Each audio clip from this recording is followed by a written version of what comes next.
Hello दोस्तों, कैसे हैं आप सब। स्वागत है आप सभी का कॉमिक वर्ल्ड चैनल पर। तो चलिए दोस्तों शुरू करते हैं राज कॉमिक्स में बांकेलाल सीरीज़ का अगला कॉमिक विशेषांक, झूठ बोले कौआ काटे। संजय गुप्ता पेश करते हैं झूठ बोले कौआ काटे। वो दिन विशालगढ़ वासियों के लिए बहुत ही बुरा और मनहूस दिन था। वो देखो, एका, दो का, ती का, चौका, पंजा, छक, छोका, सातू, आठू, नहलू, दहलू, उड़ते मानव, हम हैं चोटे चोर। तरह तरह के रूप बदलकर चोरी करना और डाके डालना हमारा काम है। आ खच खच आ। चोटे चोर कई घरों को लूट कर चलते बने। अच्छा तो हम चलते हैं, अब दूसरे मोहल्ले में मिलेंगे। हैं, हम लुट गए, कतई बर्बाद हो गए। अरे वो देखो, राजा की सवारी। दुहाई है महाराज, महाराज हम तो कतई लुट गए। राजा विक्रम सिंह ने सुनी उनकी आप बीती। और सेनापति, चोटे चोरों को पकड़कर तुरंत हमारे सामने पेश करो। जो आज्ञा महाराज। चोट्टे उड़ाकू चोरों को पकड़ने के लिए मैं फंदे तैयार करवाता हूँ। बाकेलाल, ये काम इसके वश का नहीं। वो तो मैंने इसे इसलिए बोल दिया क्योंकि बेचारा सेनापति है, काम तो मैं ही करना है। जो आज्ञा महाराज। फंदे लेकर सेनापति निकल पड़ा चोट्टे चोरों को पकड़ने। फंदे डालने का खूब अभ्यास करो, इस बार चोट्टे चोर वापस उड़ने नहीं चाहिए। इस बार चोट्टे चोर उड़कर जाने वाले थे भी नहीं। हम अपनी एक शक्ति का प्रयोग एक बार ही करते हैं। पहले उड़ने के लिए पंखों का किया था, अब भागने के लिए कर रहे हैं हिरण की टांगों का प्रयोग। चोट्टे चोर आ गए। टप टप आ। सेनापति को खबर मिली वो आदम का। फंदे डालो। अरे कमबख्तो, ये क्या किया। फंदे चोट्टे चोरों पर डालने थे, उन्हें पकड़ने के लिए। लेकिन हमने अभ्यास तो फंदे मटकों पर डालने का किया था। हमें कोई नहीं पकड़ सकता। टप टप टप टप टप। तो मैं पकड़ भी कौन रहा है। पंग पंग पंग। अगर लूटा हुआ ये धन तो मेरे हवाले करते जाओ। मुझे पता था कि चोट्टे चोर विशालगढ़ से निकलकर वन की ओर ही भागेंगे, इसलिए मैं पहले ही सैनिकों के साथ यहाँ आ डटा था। बाकेलाल अपनी सफलता पर प्रसन्न था, किंतु चोट्टे चोर अपनी इस असफलता पर बेहद क्रोधित थे। हमें पता भी नहीं चला और छिपे हुए विशालगढ़ के सैनिकों ने हमारी धन से भरी गठरियां तीरों के प्रहारों द्वारा खाली भी कर दी। चोट्टे तांत्रिक, जल्दी बताओ किसने किया यह दुस्साहस। उसका नाम बा से आरंभ होता है। बा के आगे आ का डंडा लगता है, उसके ऊपर अंक की बिंदी लगती है, उसके आगे का लगता है, का के ऊपर एक ही मात्रा लगती है, बांके। फिर ला आता है, ला के आगे आ का डंडा लगता है, फिर दोबारा ला आता है। आखिर वही हुआ जिसका डर था। ये सब मिलाकर तो बाके लाल बनता है।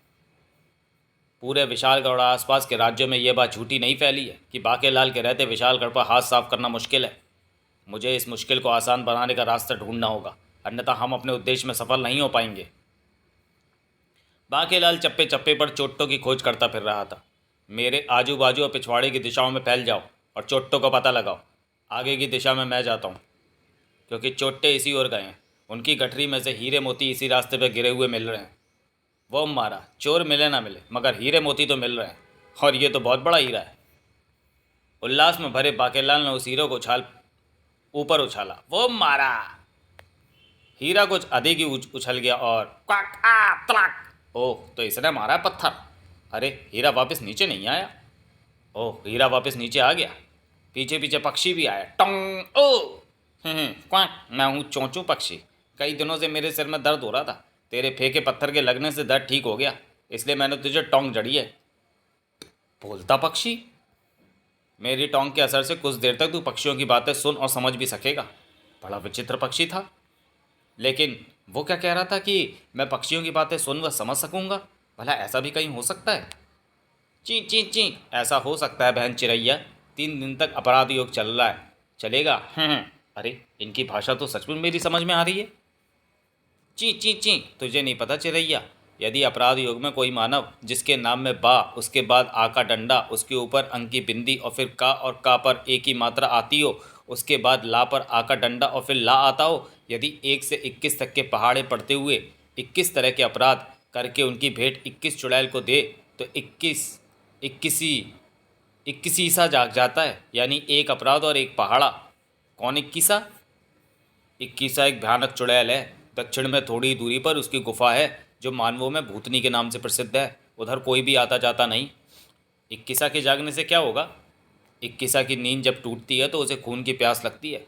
उसे किसी साधारण मानव का रक्त नहीं बल्कि उस देश के राजा का रक्त चाहिए होता है जिस देश के नागरिक ने इक्कीसा को जगाया हो। 21 अपराध, इक्कीसा, राजा की मौत।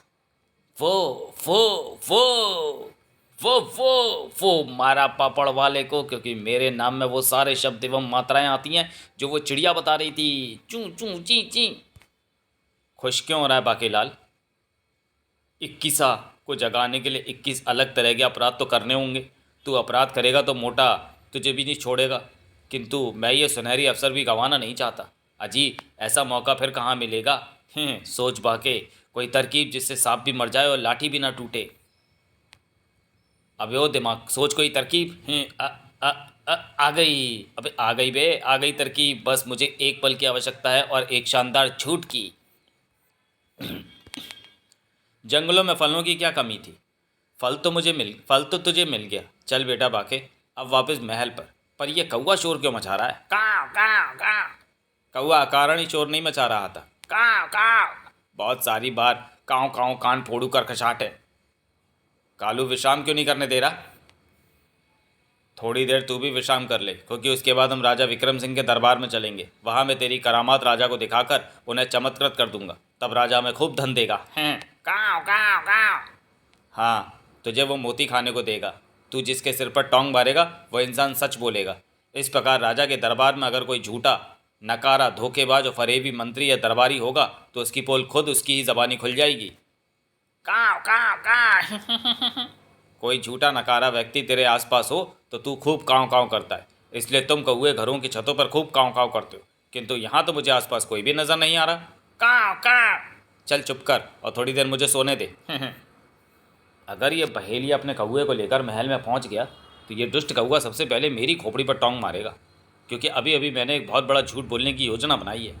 लेकिन मैं करूं क्या? ये तो मेरी उपस्थिति भी सूंघ रहा है। इस कौए को हाथ लगाए तो ये चिल्ला चिल्ला कर बहेलियों को जगा देगा, और इसका इंतज़ाम ना किया तो ये महल में जाकर मेरी योजना पर पानी फेर देगा। उड़प्पा दी की हो। काव काव। कौन है वो झूठा नकारा? सामने आ। और अरे बाकेलाल जी, आप यहाँ हैं और हम आपको ही ढूंढ रहे थे। चोट्टों का कुछ पता नहीं चला? तो फिर वापस चलो, क्योंकि मुझे कुछ और पता चला है। काव काव। ओहो, यही तो है वो झूठा नकारा। अगर मैं पिंजरे में ना होता तो अभी टोंग मारता। फिर जल्द ही राज दरबार में। महाराज, मैं तो दुविधा में फंस गया और मेरी दुविधा आप ही दूर कर सकते हैं। क्यों, क्या हुआ बाकेलाल? महाराज, ये पूछिए कि क्या नहीं हुआ। आज मैं बहुत दुखी हूँ। राजा के लिए फल लाने वाले व्यक्ति तो प्रसन्नचित्त होते हैं। महाराज, ये फल ही तो मेरी दुविधा का कारण है, और ये मैं आपके लिए नहीं लाया। जी हाँ महाराज, ये फल मैं आपको नहीं खिला सकता, क्योंकि ये अपराध का फल घोंचू है। इसके सेवन से व्यक्ति का मस्तिष्क अपराध से ग्रस्त हो जाता है और वो अपराध पर अपराध करने लगता है। घोंचू? क्या, अपराध का फल? ये फल तुम्हें कहाँ पर मिला और तुमने इसे क्यों तोड़ा? घोंचू का ये फल फरेब की झाड़ी पर पूरी धरती के जीवन काल में एक बार ही खिलता है, और जिसे दिखता है उसे अपनी विशेषता बताता है। इसकी विशेषता सुनकर अगर कोई इसे ना तोड़े तो ये स्वयं ही मुरझा जाता है, और तोड़ने के बाद सूर्यास्त तक ना खाए तो भी ये मुरझा जाता है। और ये मुझे दिख गया, मैंने तोड़ भी लिया, क्योंकि मुझे आपके प्राणों की रक्षा के लिए इसकी आवश्यकता थी। ही। मेरे प्राणों की रक्षा के लिए? महाराज पर कैसा संकट आया बाकीलाल? आप सब सुनिए। आज जब मैं चोटों का पीछा करता हुआ जंगल में आगे बढ़ रहा था तो मेरे सिर पर एक पक्षी ने टोंग मारी। टोंग आ। उस पक्षी का नाम चौंचू था। चौंचू की टोंग के प्रभाव से मुझ में थोड़ी देर के लिए पक्षियों की भाषा समझने की विशेषता आ गई। मैंने दो चिड़ियों को बातें करते हुए सुना। ची ची, विशालगढ़ के राजा के प्राण संकट में हैं, क्योंकि चोट्टों की करतूतों से 21 चुड़ैल जागने वाली है। उनकी बातें सुनते सुनते मेरे तो होशी फाख्ता होने लगे। 21 चुड़ैल के जागृत होते ही उसकी तलवार कटमुंडी विशालगढ़ के राजा का लहू मांगेगी। उसकी तलवार में यह विशेषता है कि शत्रु उसके सामने घोंचू बन जाता है और तलवार लेकर खुद ही अपना सिर काट देता है। हम भी विशालगढ़ की चिड़ियाँ हैं, इस नाते राजा विक्रम सिंह हमारा भी राजा हुआ। हमें ये बातें उसे बताकर उसके प्राणों की रक्षा करनी चाहिए। मगर हम अपनी बातें उसे समझाएंगी कैसे? अन्यथा हम उसे बता देती कि धोखेदार पक्षियों वाले फरेब की झाड़ी में घोंचू नाम का फल उगता है, और इस वक्त वो बिल्कुल हमारे सामने ही उगा हुआ है। अगर ये फल खाकर कोई 21 तरह के अपराध करे तो 21 चुड़ैल उसका कुछ भी नहीं बिगाड़ेगी, उल्टे चोट्टों को अपनी जान के लाले पड़ जाएंगे। उनकी बातें सुनकर मैं तुरंत फरेब की झाड़ी के निकट पहुंचा। मुझे देखते ही फल ने अपनी विशेषता मुझे बता दी और तब मैंने उसे तोड़ लिया और सीधा यहाँ आ गया। महाराज, आपको ये सब बताते हुए अब मैंने निश्चय कर लिया है कि मैं इस फल को अवश्य खाऊंगा। महाराज, मुझे रोकना मत। नहीं बाकीलाल, ठहरो। अगर तुमने ये फल खाया तो तुम अपराध करोगे और मैं तुम्हें दंड देने पर विवश हो जाऊंगा। पता नहीं तुम किस स्तर का अपराध करो।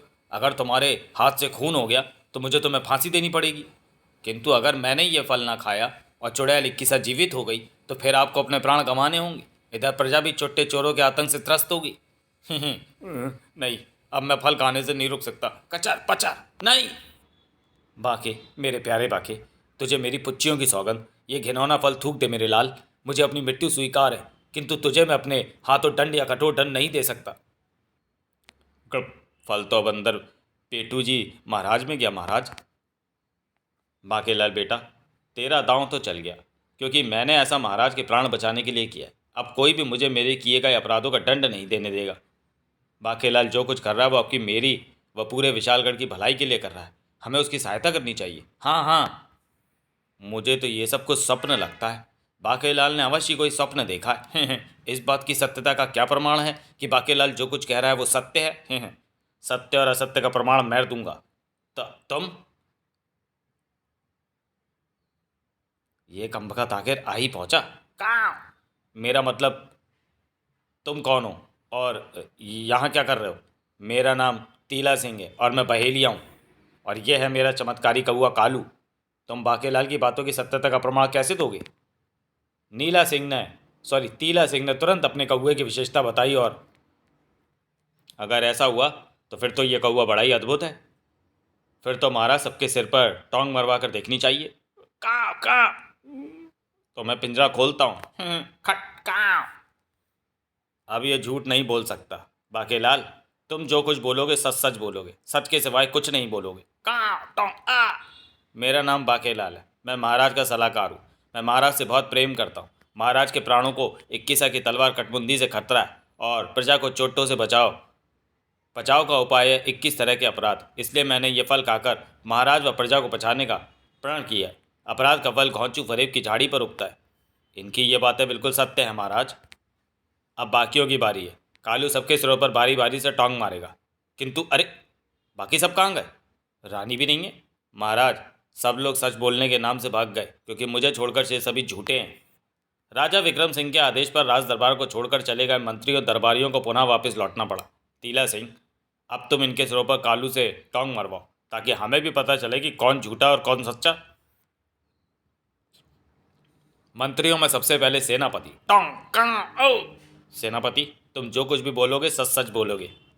मैं राज्य का सेनापति हूँ। मैंने राजा का नमक खाया। मैं अपने कर्तव्य का पक्का हूँ। बड़े से बड़े संकट से टकराने से भी मैं नहीं घबराता। राक्षसों को देखते ही मैं उनके सिर धड़ से जुदा कर देता हूँ। युद्ध में मैं सबसे आगे चलता हूँ, ताकि अगर किसी के प्राण जाने हैं तो सबसे पहले मेरे जाए। करना मेरा फर्ज है। ये बिल्कुल सत्य कह रहा है। टोंग पड़ी प्रबंध मंत्री को। मैं प्रबंध मंत्री हूँ। मेरा काम है राज्य में प्रत्येक वस्तु का प्रबंध करना।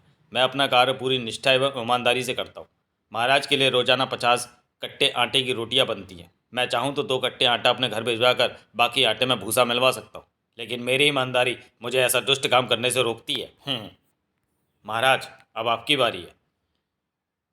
मेरी रानी दुनिया की सबसे अधिक सुंदर स्त्री है। स्वर्ग की अप्सरा भी इसके पाँव की जूती के बराबर है। एक पुत्र है जिसका नाम है मोहक सिंह। आजकल वो अपनी नानी के घर गया हुआ है। मैं विशालगढ़ का राजा हूँ और प्रजा के सुख दुख का पूरा ध्यान रखता हूँ। ये तो बिल्कुल सत्य है। बहेलिया, तुम और तुम्हारा कौआ तो सचमुच चमत्कारी हैं। हम तुम्हें पुरस्कार देंगे। किंतु ये क्या? मेरे कौए के पंजे की एक उंगली टूटी हुई थी। इसका पंजा तो ठीक है। इसका मतलब ये वो कौआ नहीं है। अब अगर मैंने ये बात राजा को बताई तो राजा मुझे दंड देगा। किंतु मेरा कौआ कैसे बदल गया? अगर मैंने समय रहते कालू कौए को मूर्छन जड़ी बूटी सुंघाकर उसे साधारण कौए से न बदल दिया होता तो आज वो कमबख्त मेरी पोल खोल देता। इसका मतलब बाकेलाल ने भी जो कुछ कहा वो सत्य है। तब अगर ये सच भी है तो भी एक राजा होने के नाते मैं उसे अपराध करने की छूट नहीं दे सकता। और सच पता चलने के बाद हम भी आपके प्राणों से नहीं खेल सकते। फिर चोट तो का अंत भी तो आवश्यक है। बाकेलाल, तुम जाओ। हम इस समस्या का कोई हल अवश्य निकाल लेंगे। ठीक है महामंत्री जी। महल से बाहर आती वो मारा पापड़ वाले को, अब तो मैं सरेआम महाराज के पेट में छुरा भी घोंप दूंगा तो भी कोई मुझे दंड नहीं देगा। किंतु मैं ऐसा क्यों करूंगा जब यह काम 21 चुड़ैली करने वाली है। किंतु सबसे पहला अपराध क्या किया जाए? सबसे पहले मैं करूंगा चोरी। चोरी के लिए मुझे चोरों जैसा वेश बनाना होगा। अपने वस्त्रों में घास फूस भी भर लेनी चाहिए ताकि यदि मैं पकड़ा जाऊं तो मुझ पर लोगों की मार का कोई असर ना हो। घर के सदस्यों को मूर्छित करने के लिए मूर्छन बूटी भी मैंने ले ली है। डराने के लिए तलवार मेरे पास है ही। और अब मैं चोरी के लिए बिल्कुल तैयार हूँ। आज नगर सेठ धर्मचंद मेरा शिकार बनेगा। लेकिन अपने पहले अपराध से पहले मुझे एक का पहाड़ा पड़ना होगा। एक एकम एक, एक दूनी दो, एक तिया तीन, एक चौके चार, एक पंजे पाँच, एक छीके छः, एक सत्ते सात, एक अट्ठे आठ, एक निम्मा नौ, एक दसे 10। इस बार मुच्छड़ नहीं बचेगा। मैं करूँगा एक के बाद एक 21 अपराध। जल्दी से जल्दी जगाऊंगा 21 का। अरे खिड़की तो पहले ही खुली है, अंदर सभी लोग गहरी नींद में। झूठ फूट के खर्राटे। और तिजोरी भी खुली पड़ी है। चल बेटा बाके, जल्दी से तिजोरी का सारा कीमती सामान अपनी गठरी में भर ले। तिजोरी हो गई सफ़ा चट। यानी पहला अपराध सफलता के निकट है। अब यहाँ से खिसक बाके। ठहरो बाके लाल, तुम हमारे यहाँ पहली बार आए हो, थोड़ा जलपान करके जाओ। तुमने मुझे पहचान कैसे लिया? महामंत्री द्वारा नगर में मुनादी करवा दी गई है कि बाकेलाल एक पवित्र उद्देश्य के लिए 21 अपराध करने निकला है। उसे चोरी में सहयोग दे, जिसका जितना सामान चोरी होगा उसकी भरपाई कर दी जाएगी। इसलिए हमने खिड़की दरवाजे खोले रखे और तिजोरी भी बंद नहीं की, ना ही शोर मचाया। अब तुम्हारे जाने के बाद शोर मचाएंगे। वाह, मगर जाने से पहले दही के साथ मूली के पराठे खाकर हमारी मेहमान नवाजी कबूल करो। वाह वाह के तेरे कुशाग्र मस्तिष्क का भी जवाब नहीं। क्या योजना बनाई है अपराध से बचने की? 21 के हाथों राजा की मौत में विशालगढ़ की पूरी जनता भी मेरा सहयोग करेगी। फिर बाकी तो चला गया, क्या शोर मचाएं? भगवान, बाकेलाल को कुछ दूर तो पहुंचाने दे, क्योंकि चोरी में सहयोग देने की घोषणा तो महामंत्री ने की है, किंतु सेनापति ने राजा की आज्ञा पर बाकेलाल को सहयोग न देने की मुनादी करवाई है। और जो भी उसे अपराध में सहयोग करेगा उसे दंड दिया जाएगा। बाकेलाल अब दिखाई नहीं पड़ रहा, अब हम शोर मचा सकते हैं। चोर चोर पकड़ो पकड़ो। अब कोई चाहे भले ही शोर मचाए, पहला अपराध करने में मैं सफल हो गया। चोर चोर पकड़ो पकड़ो। ठहरिए बाकेलाल जी, हमें महामंत्री जी ने आपकी मदद के लिए भेजा है, क्योंकि उन्हें संदेह है कि सेनापति अपने सैनिकों के साथ आपको घेरने और हिरासत में लेने की चेष्टा करेंगे। तो फिर ठीक है, तुम मेरे साथ मिल जाओ, लेकिन पहले इस धन को ठिकाने लगाना है। निकट ही भूतनी की गुफा है, उस ओर कोई आता जाता नहीं। यह धन हम वहाँ छिपा देंगे। ओह, तो ये है 21 चुड़ैल की मूर्ति जो राजा की मृत्यु का कारण बनेगी। इसी के साथ ही इन दोनों को क्या हुआ? ये दोनों तो भगवान को प्यारे हो गए, लेकिन सरदार इन्हें हुआ क्या? सरदार सरदार तो चोरों डाकुओं होते। हमारी टोली का सरदार मैं हूँ। सरदार, हम 42 से 40 रह गए। हम सेनापति से 2 सैनिक और मांग लेंगे। मूर्ख, तो अपनी जुबान पर नियंत्रण रख छौंका। अब अगला अपराध करने से पहले इनके शवों का अंतिम संस्कार करना होगा। तब उन दोनों का अंतिम संस्कार कर दिया गया। अब हम 1 घंटा विश्राम करने के बाद अगला अपराध करने चलेंगे। इस बार हम डालेंगे डाका। डाकुओं का वेश धर लो। बाकी के दूर जाती। आखिर हमारी योजना सफल हो गई सरदार एक का। हाँ, हमने अपने सिर पर लटकी बांकेलाल नाम की तलवार को ही अपना अंगरक्षक बना लिया। सैनिकों के वेश में थे धूर्त चोट्टे। 21 के जागने की बात बिल्कुल झूठी है। वो तीनों पक्षी मेरे पालतू पक्षी थे, जिनकी बातों पर बांकेलाल ने विश्वास कर लिया। दरअसल वो आवाज़ें उन पक्षियों की नहीं, बल्कि वृक्ष के पीछे छिपे खड़े हमारे 2 साथी गयारी और बारू की थी, जिन्हें बाकेलाल पक्षियों की आवाज़ें समझ रहा था। 21 की नींद जब टूटती है तो उसे खून की प्यास लगती है। भूतनी गुफा की मूर्ति तो मुझे भी नहीं पता कि किसकी है। 21 तरह के अपराध तो हमें करने हैं, और उसके बाद जगेगी हरी मौत काईगुला। और अब हमें ये अपराध बाकेलाल के संरक्षण में ही करेंगे। कोई हमें नहीं रोकेगा। सब हमें बाकेलाल का साथी समझेंगे और हमें सहयोग करेंगे। किंतु सरदार, हमारे 2 साथियों के मरने का क्या कारण हो सकता है? यह रहस्य अभी तक मेरी समझ में नहीं आया, किंतु जल्दी आ जाएगा। अब चुप हो जाओ, क्योंकि बाकेलाल वापस आ रहा है। अरे वाह, तुम सब तो असली डाकू लग रहे हो। हम हैं ही असली, मेरा मतलब ऐसी विशेषता वाले सैनिक। मगर डाकू तो घोड़ों पर डाका डालने जाते हैं, इतने सारे घोड़े कहाँ से आएंगे? घोड़ों की चिंता मत करो बाकेलाल जी, वो देखो। तो फिर मैं पढ़ता हूँ 2 का पहाड़ा। पहाड़ा पढ़ने के बाद आज हम घोड़ा बाजार से घोड़े ही लूट कर लाएंगे। घोड़ा बाजार में डाकुओं के प्रवेश करते ही खलबली मच गई। डाकू आ गए, ये अवश्य चोटे होंगे। मैं हूँ डाकू बाकेलाल, सारे घोड़े मेरे हवाले कर दो। डाकू बाकेलाल? डाकू बाकेलाल? हाँ जल्दी करो, अन्यथा सिर धड़ से जुदा कर देंगे। उसकी कोई ज़रूरत नहीं है, ये लीजिए हमारे घोड़ों की लगामें। ये तो आराम से दे रहे हैं। कृपया हमारे भी घोड़े ले लें। किंतु तुम्हारे घोड़े कद में इतने छोटे क्यों हैं? ये अभी बच्चे हैं ना।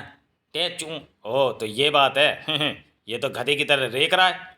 ये गधर्व जाति के घोड़े हैं जिनकी आवाज़ बचपन में गधे जैसी होती है, फिर जैसे जैसे बड़े होते जाते हैं इनकी आवाज़ में घोड़ापन आने लगता है। आप निश्चिंत होकर इन्हें ले जाएं। तो फिर साथियों चलो, लूट कामयाब रही। हैं। चलो, इसी बहाने हमारे खच्चर और गधे भी लग गए जिन्हें हमने घोड़ों के वेश में बदल दिया था। बदले में महामंत्री जी से हम घोड़ों की कीमत लेंगे। किंतु आज सेनापति लूट को कामयाब नहीं होने देना चाहता था। पकड़ लो डाकू बाकेलाल और उसके साथियों को। हे गर। ओह सेनापति अपने सैनिकों के साथ हमारा पीछा कर रहा है। लेकिन ये घुड़सवार कौन है जो डाकू बाकेलाल और सेनापति के दलों के बीच में आ गया है? मेरे रहते सेनापति बाकेलाल के दल की तरफ आंख उठाकर भी नहीं देख सकता। ये नकाबपोश घुड़सवार कौन है? नकाबपोश घुड़सवार ने अपने तीर अंदाजी का जौहर दिखाया। भिन्न एक तीर का चलना सेनापति और उसके सैनिकों पर पड़ा, बड़ा भारी पड़ा। भिन्न कट कट कटौती काटी काटिया। भागो वरना ये मधुमक्खियां काट काट कर हमें सुझा डालेंगी। बाकेलाल को कोई कुछ बिगाड़ेगा तो बिचौली उसे छोड़ेगा नहीं। ये बिचौली कौन है जिसने हमारे सेनापति और उसके सैनिकों से मदद की? छोड़ो उसे, वो जो भी हमारी मदद ही कर रहा है। करे भी क्यों ना, इस वक्त तो पूरा विशालगढ़ ही मेरी मदद करने के लिए मरा जा रहा होगा, क्योंकि उनकी निगाहों में मैं काम ही ऐसा कर रहा हूँ। इस बार तो मेरी योजना सफल होकर ही रहेगी। इन घोड़ों को भी हम इसी गुफा के पास छोड़ देंगे, लेकिन एक घोड़े की भेंट 21 चुड़ैल को देनी अनिवार्य है। भेंट स्वीकार हो। ये जो सोच रहा है उसके ठीक विपरीत होगा। 21 नहीं जागेगी, जागेगा काई गुला। लेकिन ये क्या?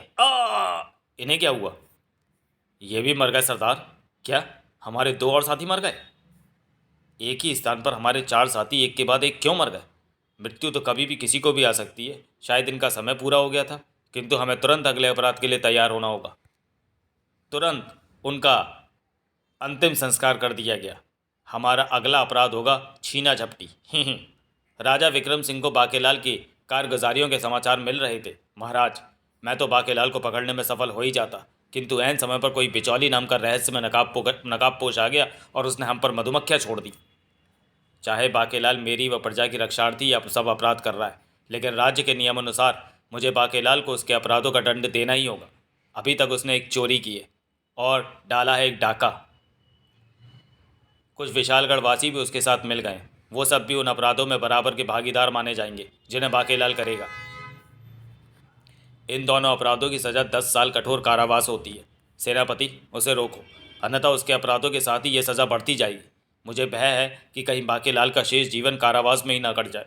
हाय मेरा बाकेलाल, औदा की हो। वो आपकी वो प्रजा की जान बचाने के लिए अपना जीवन दांव पर लगा रहा है। मैं भी देखती हूँ आप उसे दंड कैसे देते हैं। बाकेलाल ने छीना झपटी अपराध करने के लिए खुद को छीन झपट मार के वेश में परिवर्तित कर लिया।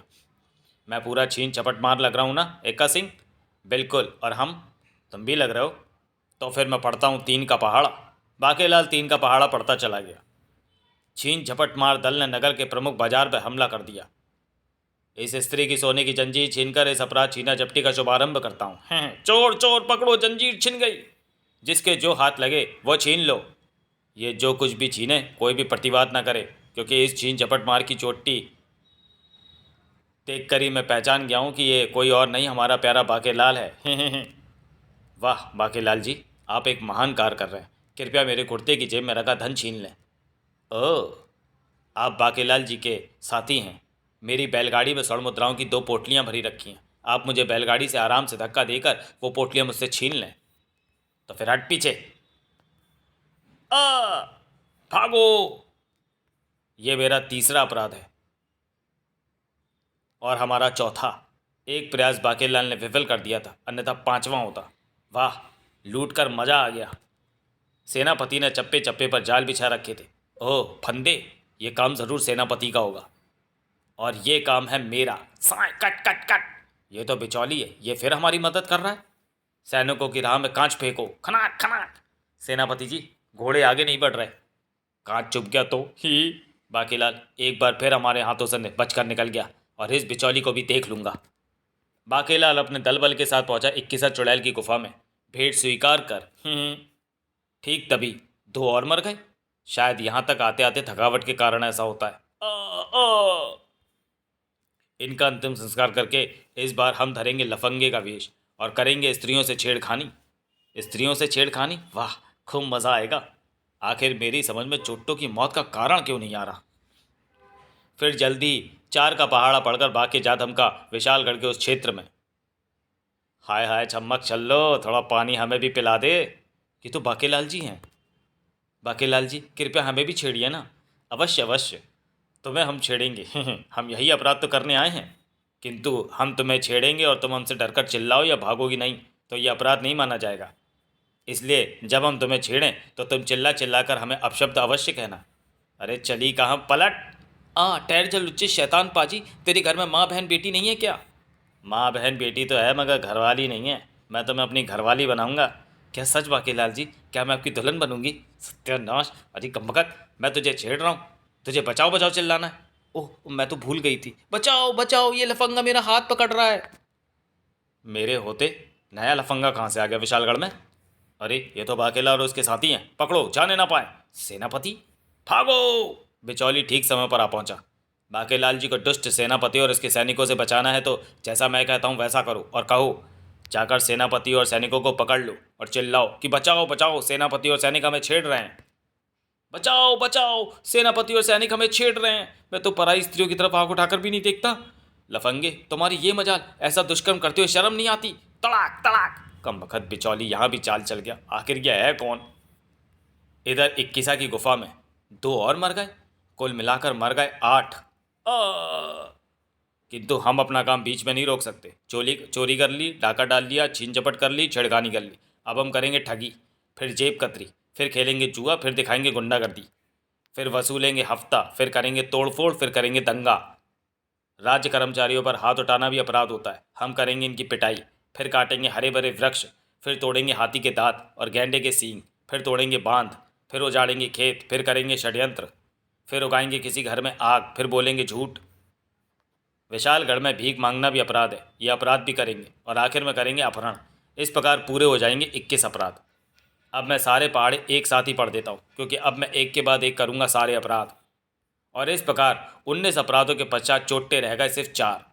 हमारे 38 साथी मारे गए। हम चोट्टों के मरने का रहस्य अब मेरी समझ में आ गया है। बाकेलाल जो भी अपराध करता है और अपराध के बाद जैसे ही उस मूर्ति के सामने पहुंचता है तभी हमारे 2 आदमी मारे जाते हैं। हमारे 38 साथी इस प्रकार मारे गए। और अब बाकीलाल अगला 20वां अपराध करेगा। उसके बाद वो फिर जैसे ही इस गुफा में आएगा हम में से 2 और मारे जाएंगे। बाकी का यह 20वां अपराध होगा, किंतु हमारा 21वां, यानी ये हमारा आखिरी अपराध है। उसके बाद काईगुला जीवित हो जाएगा, लेकिन हम में से 2 के प्राण खतरे में हैं और वो 2 होंगे चौका और तीका, क्योंकि हमारे साथी गिनती के घटते क्रम में ही मर रहे हैं।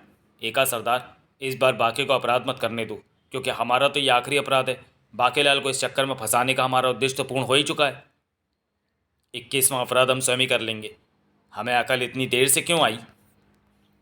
हमने इस ओर ध्यान ही नहीं दिया, क्योंकि पहले हम जो नहीं मर रहे थे। मगर देर आए दुरुस्त आए। अब सोचना क्या, हम बाकीलाल का अपहरण कर लेते हैं। ये हमारा 21वां अपराध होगा। फिरौती राजा से मांगेंगे। राजा को बाकीलाल की तलाश है, वो फिरौती दे देगा। उफ, ये क्या हो रहा है? ये क्या कर रहा हूँ? बाकी को जल्दी ही चोट्टों की हकीकत पता चल गई। फिरौती लेकर आया सेनापति। हम कामयाब हो गए। कमबख्त, ये तो चोट्टे निकले। फिरौती की मुद्राएं लेने के बाद चोट्टे भाग निकले। हम 21 अपराध करने में सफल हो गए। अब काईगुला के तालाब के पास रखे चिकने पत्थर पर नाक रगड़ने से काईगुला हमसे प्रसन्न होकर जीवित हो जाएगा और हम जो कहेंगे उसे वो पूरा करेगा। बाकीलाल, आखिर मैंने तुझे पकड़ ही लिया। खबरदार, भागने की कोशिश मत करना। मगर तुम सेना लेकर क्यों नहीं आए? क्योंकि महाराज को यह बहता है कि अगर मैं सैनिकों को लेकर आया तो चोट्टे तुम्हें मार डालेंगे। मगर ये बाकी चोट्टे कहाँ गए? मारे गए तब। लेकिन मैं 21 अपराध अवश्य करूँगा। अब मैं करूँगा 13 अपहरण और ये मेरा 20वां अपराध होगा। थाड़! जबकि काईगुला को 21वें अपराध से प्राप्त मुद्राओं की भेंट स्वीकार हो। काईगुला प्रकट हो। फट फट फट। काईगुला तालाब से बाहर आ रहा है। ही। और तभी अरे चौका और तीखा भी मारे गए। आ इसका मतलब बाकेलाल 20 अपराध करने में सफल हो गया। ओ बाकेलाल को सेनापति की फिरौती मिल चुकी थी। इसे मैं छुड़ा रहा हूँ। कोई भी छुड़ाए, मुझे तो फिरौती से मतलब है। तू है कौन दुष्ट? इस प्रश्न का उत्तर तो मुझे भी चाहिए। उफ। महारानी जी, आप बिचौली? हाँ सेनापति। प्रश्न महाराज और प्रजा के जीवन का था, तो भला मैं बाकेलाल को उसके उद्देश्य में सफल बनाने के लिए मदद क्यों ना करती? अगर महाराज को कुछ हो जाता तो मैं विधवा बन जाती और मुझे श्वेत वस्त्र पहनने पड़ते। मुझे तो तड़क भड़क वाले रंगीन वस्त्र व आभूषण ही पसंद है। किंतु 21वां अपराध करने के लिए अब मुझे भिक्षा मांगने विशालगढ़ जाना होगा। मुझे खोलिए महारानी जी, अन्यथा बाकेलाल भाग जाएगा। मैं तुम्हें उसके जाने के बाद ही खोलूंगी। लेकिन एका और दोका तो पहले ही विशालगढ़ पहुंच चुके थे। हे जल्दी चलो काईगुला, तुम्हारे हाथों विशालगढ़ के राजा का सिर धड़ से जुदा होते ही हमारी उम्र 100 साल और बढ़ जाएगी। यही था तुम्हें जीवित करने का हमारा उद्देश्य, और इस उद्देश्य को पूरा करने के लिए अब केवल हम दोनों ही बचे हैं। इससे पहले कि बाकेलाल 21वां अपराध भी कर ले और हम भी मारे जाएं, तुम जल्दी से राजा को मार डालो। तड़ाक! जो आज्ञा। खबरदार, वहीं रुक जाओ। काईगुला को चेतावनी देते हो? सैनिकों की टुकड़ी काईगुला को रोकने के लिए आगे बढ़ी, लेकिन ओह, इसने जमीन पर काई फैला दी है जिस पर हम फिसले जा रहे हैं। उफ उफ। फचाक ऊ। राजा विक्रम सिंह ने काईगुला के आगमन का समाचार सुनते ही तलवार उठा ली। ना यहाँ बाकेलाल है ना सेनापति, मुझे ही कुछ करना पड़ेगा। किंतु महाराज, ये तलवार तो उस दानव काईगुला के आगे गुल्ली की तरह साबित होगी। ओह, ये क्या है? ये काई है महाराज, इसी काई से बन रहा है काईगुला। तेरी मौत आ गई राजा। काईगुला, जल्दी करो। बाकेलाल के 20 अपराधों के कारण हमारे 40 साथी मारे गए। अगर बाकेलाल ने 21वां अपराध भी कर लिया तो हम दोनों भी मारे जाएंगे। ऐसा मैं काय में डुबोकर मार डालूंगा। उसी समय दे दाता के नाम। बाकेलाल भीख मांगकर एक और अपराध कर रहा है, और वो मारा पापड़ वाले को। पूरे हो गए 21 अपराध। अब चलो 21 की गुफा में। भिक्षा की मुद्राएं स्वीकार हो 21। अब तुम अति शीघ्र प्रकट होकर मेरी इच्छा पूर्ण करो। अवश्य बाकेलाल, चलो मेरे साथ। वो मारा अभी अपनी कटमुंडी तलवार से राजा का सिर काटेगी। 21 के जीवित होते ही उधर इन्हें क्या हुआ? काईगुला, लगता है बाकी ने 21वां अपराध भी कर डाला है। तुम जल्दी से राजा को समाप्त कर दो, अन्यथा हम मर जाएंगे। ऐसे कैसे समाप्त कर दिए गए राजा को? खच! त्रिशूल के प्रहार से काईगुला के शरीर का आकार छोटा होता चला गया। ये क्या हुआ? काईगुला, तुम्हारा आकार लघु कैसे हो गया? ऐसा केवल लघु देवता के त्रिशूल के वार से ही संभव है। इसी के साथ दोनों चोटों के प्राण पखेरु उड़ गए। और ये प्रहार मैंने किया है। और मुझे यहाँ लाया है बाकेलाल। बाकेलाल? कमबख्त 21 राजा पर प्रहार करने के स्थान पर उस राक्षस पर प्रहार क्यों कर रही है? क्योंकि बाकेलाल, अपराध से जागती है बुराइयाँ। काईगुला भी बुराई है जिसे जगाया चोट्टों ने, और मैं भी बुराई हूँ जिसे तुमने जगाया। अब मैं मार दूंगी काईगुला को। नहीं, लेकिन मुझे कोई नहीं मार सकेगा, क्योंकि मेरी मौत कैसे होगी ये केवल मैं जानती हूँ, और मैं किसी को बताऊंगी नहीं। अब मैं पहले तेरे राजा को मार दूंगी, फिर तुझे, फिर विशालगढ़ पर मेरा राज होगा। चोरों, चारों ओर बुराई फैलेगी, मुझे भी।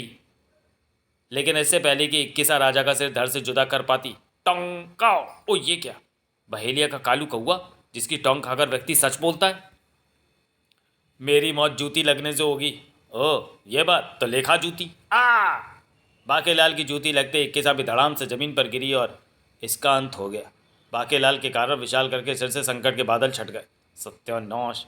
अगर मैं इसे ना मारता तो राजा को मारने के बाद ये मुझे भी मार देती।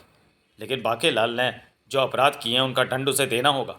फिर तो महारानी जी भी बाकेलाल के अपराधों में उनकी बराबर की साझीदार है, और सारी प्रजा भी, क्योंकि सबने बाकेलाल की किसी न किसी रूप में मदद की है।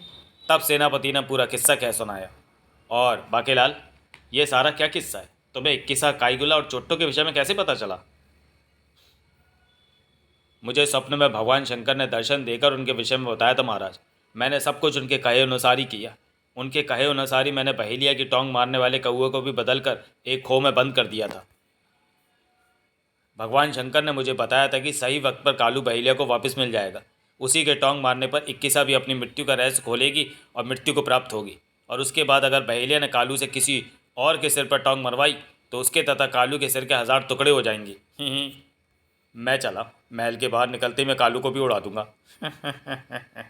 और फिर बाकी तो फिर देख पुच्ची। सत्यानाश, अगर मुझे पहले पता होता कि चोट्टे काईगुला को जीवित कर रहे हैं तो फिर मैं इक्किसा को जीवित करने के लिए अपराध ना करता। समाप्त। तो चलिए दोस्तों, वीडियो को यहीं समाप्त करते हैं और मिलते हैं बाकेलाल सीरीज़ के अगले कॉमिक विशेषांक चुड़ैला में। तब तक के लिए धन्यवाद।